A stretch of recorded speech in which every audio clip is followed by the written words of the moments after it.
Chicago, 1893. The world's Columbian Exposition. 600 acres of white plaster buildings, 27 million visitors, the electric light bulb on full display. And in one modest booth, a 41-year-old railroad engineer named Whitcomb Judson is trying to convince a skeptical crowd that his invention will change how humanity gets dressed. He calls it the Clasp Locker. It is a clunky chain of hooks and eyes, and when he demonstrates it in front of potential investors, it jams. It gaps. In some demonstrations, it simply falls apart in his hands. The crowd is not impressed. Judson leaves the fair with almost no orders, a patent nobody wants, and a company that is bleeding money. It would take another 20 years, another inventor, and a name that had nothing to do with either of them before this idea actually worked. But the story does not start here. It starts 42 years earlier, in a cluttered workshop in Cambridge, Massachusetts. The year is 1851, and the man is Elias Howe. Howe is already famous, or at least he is about to be, for the lock-stitch sewing machine, a device that will make him one of the wealthiest inventors in America and drag him through nearly a decade of patent lawsuits with Isaac Singer. But before the sewing machine lawsuits consume his life, Howe files a patent for something he calls the automatic continuous clothing closure. It is a crude precursor to the zipper, a system of interlocking components meant to fasten fabric without buttons. And then he does nothing with it. Howe was too busy defending his sewing machine fortune in court to bother marketing a clothing fastener, so the patent sits, unused, gathering dust for 4 decades. Think about that for a second. The zipper existed on paper before the Civil War. It just took another 80 years for anyone to make it actually work. Fast forward to 1893, back to Judson and his humiliating debut at the Chicago World's Fair. Judson didn't invent his Clasp Locker alone. He partnered with a Pennsylvania lawyer and businessman named Lewis Walker. And together, they founded the Universal Fastener Company to manufacture and sell the device. It was marketed mainly for boots, a way to fasten footwear without the tedium of button hooks. Sales were disappointing. The mechanism was unreliable, prone to popping open at the worst possible moments, and department stores were reluctant to stock something that embarrassed customers in public. Judson kept tinkering with improved versions for the next 2 decades, but the fundamental design flaw remained. Hooks and eyes are not teeth. They do not truly interlock. And that distinction is the entire story of what happened next. Enter Gideon Sundback. Hoboken, New Jersey, 1906.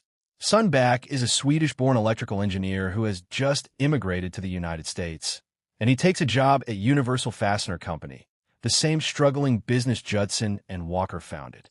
He marries the plant manager's daughter, Elvira Aronson, and when she dies young in 1911, Sundback reportedly buries himself in his work as a way to cope, spending long hours in the factory obsessing over the fastener's design flaws.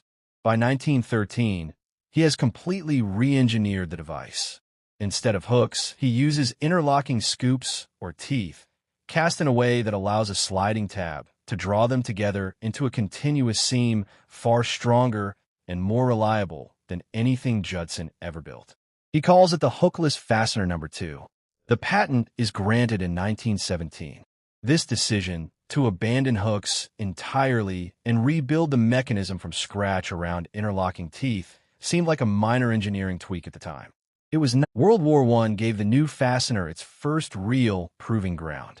The United States Navy adopted Sundback's hookless fasteners for flight suits and money belts, and soldiers overseas found them useful for tobacco pouches and boots, situations where fumbling with buttons in the cold or under pressure was a genuine liability. But the device still didn't have a name that meant anything to ordinary people. It was called a hookless fastener, a slide fastener, a clasp locker, depending on who was selling it. That changed in 1923, thanks to the B.F. Goodrich Company, based in Akron, Ohio, began using Sundback's fastener on a new line of rubber galoshes called Mystic Boots. According to company lore, an executive was demonstrating the boots and, delighted by the sound the mechanism made when closed, exclaimed something like "zip her up." The company liked the sound of it so much they trademarked the term zipper for their boots specifically. Within a few years, the word had escaped Goodrich's control entirely, and become the generic name for the fastening mechanism itself, a linguistic slip companies still dread today. Goodrich never managed to reclaim exclusive rights to the word. And no, that is not something anyone made up for a documentary. It is in Goodrich's own corporate archives. The 1920s and early 1930s, though, were not kind to the zipper's reputation. Fashion designers largely ignored it. Tailors considered it a novelty for boots and tobacco pouches, not something respectable people wore near their bodies. There was even a lingering unease about zippers in clothing, particularly in trousers, that bordered on moral panic in some corners of the press. The fear that a mechanical fastener near intimate areas of the body was somehow indecent or dangerous. Manufacturers had to actively campaign against this perception. One notable push in the 1930s marketed zippers on children's clothing under the banner of teaching kids self-reliance. The idea that a child could dress themselves without needing an adult to manage buttons. It worked. Parents bought in, and the zipper's association with practicality and independence began to overtake its association with novelty.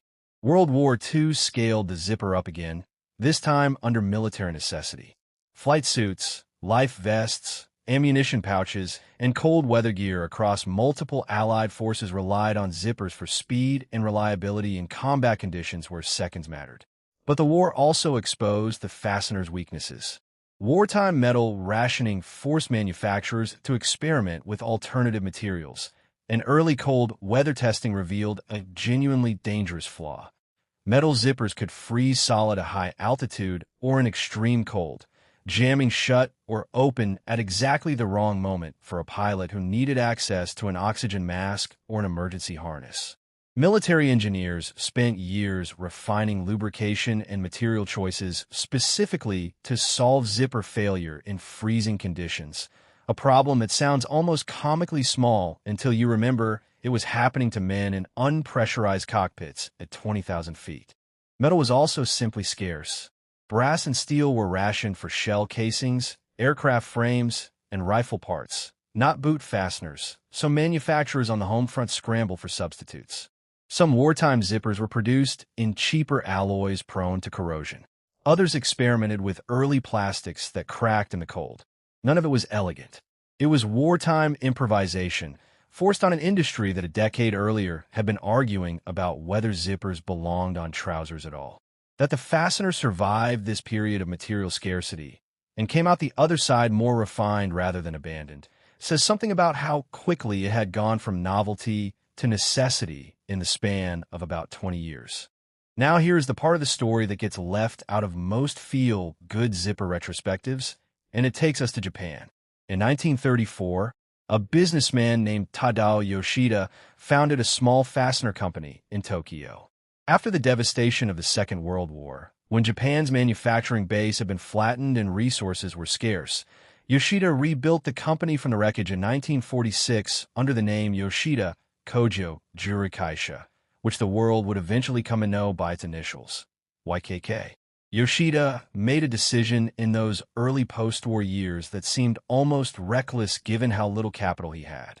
Rather than simply buying machinery and raw brass wire from outside suppliers like every other fastener manufacturer on Earth, he insisted on building his own machines, smelting his own brass, and controlling every single stage of production in-house. A philosophy he called the cycle of goodness, the idea that no one prospers without rendering benefit to others first. This decision to vertically integrate an entire industrial supply chain, from ore to finished zipper, seemed like an inefficient use of scarce post-war capital. It was not. It is the single biggest reason one company would eventually come to dominate the entire global zipper market for the rest of the century. The human cost side of this story is quieter than a war or a famine, but it is real. Zipper manufacturing in the 20th century, like most metal and textile industries, relied heavily on cheap, often exploited factory labor, particularly in the decades when production scaled up across East Asia and Latin America to meet booming Western demand for ready-to-wear clothing. Brass wire drawing and injection molded plastic tooth production are repetitive, injury-prone processes, and labor conditions in many of the factories that fed the mid-century garment boom were grim, underpaid, and poorly regulated, a pattern that mirrors the broader, well-documented exploitation running through the global garment supply chain generally. The zipper did not escape that history. It was built inside it. By the 1950s, the zipper had fully arrived in mainstream American life.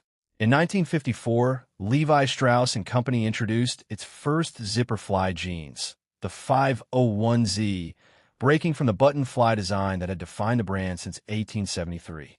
It was controversial among purists at the time, a genuine identity crisis for a company built on rugged tradition. But the convenience won out commercially, and the zipper fly became standard across the denim industry within a generation. Meanwhile, YKK kept expanding, kept vertically integrating, kept underpricing, and outproducing competitors through sheer manufacturing efficiency, until by the latter half of the 20th century, it had become, by a wide margin, the largest zipper manufacturer on the planet. Which brings us to scale, and the numbers here are almost absurd. YKK alone produces tens of billions of zippers every single year, manufactured across factories in dozens of countries, feeding a global fastener industry now worth many billions of dollars annually. The zipper is arguably one of the most reproduced mechanical objects in human history, more numerous than automobiles, more numerous than smartphones, stitched invisibly into jackets, tents, luggage, upholstery, medical devices, and body bags, all without a second thought from the billions of people who use one every single day. It is a machine, a genuine, precision-engineered machine with dozens of interlocking teeth and a sliding mechanical carriage that most people operate a dozen times a day without ever once registering it as technology. And the zipper's future, strangely enough, points upward, literally. Modern spacesuits, including designs used and tested by NASA and private aerospace companies, rely on specialized pressure-sealed zipper systems engineered to hold airtight integrity in the vacuum of space, a direct descendant of the same freezing cockpit problem that plagued World War II pilots. Engineers today are also developing self-healing and smart zipper technologies, fasteners embedded with sensors or conductive threads for wearable medical devices, and waterproof, airtight zipper seals for hazardous material suits and extreme environment gear.